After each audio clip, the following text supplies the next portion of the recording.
কব আলৈ আঠানি ঘৰ ডুবু অৱস্থা যেহেতু দিন ৰাতি বুলিবলৈ নাই আৰু আমাৰ ইয়াত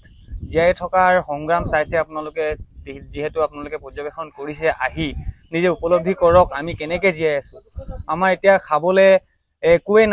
নাই বচা আৰু এতিয়া সব দমকল এতিয়া পানীৰে ভৰি পৰিছে আৰু 1 ইঞ্চি যদি পানী বাঢ়ে আৰু দমকলৰ পৰা আমি বিশুদ্ধ খোৱা পানীও নাইকিয়া হ'ব যেহেতু ঘৰৰ ৰাচন পানীৰ কথা কোৱাই নাই আৰু এই বিশুদ্ধ খোৱা পানীৰো অভাৱ হৈ পৰিছে কিন্তু আমি ইমানে অনুৰোধ কৰিম যে আপোনালোকৰ ওচৰত যেহেতু চৰকাৰ প্ৰশাসনে আমাক বাৰম্বাৰ প্ৰতিশ্ৰুতি দি আছে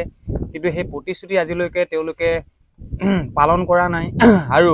তেওঁলোকে এই দধিয়াবাসীক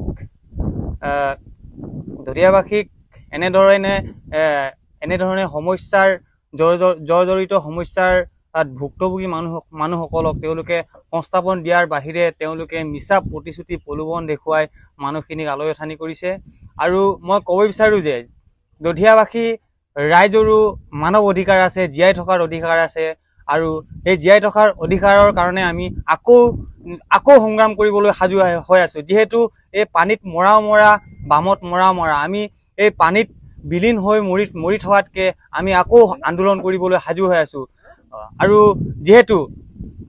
আমাক অত বছৰে চৰকাৰে প্ৰশাসনে এনেধৰণে আমাক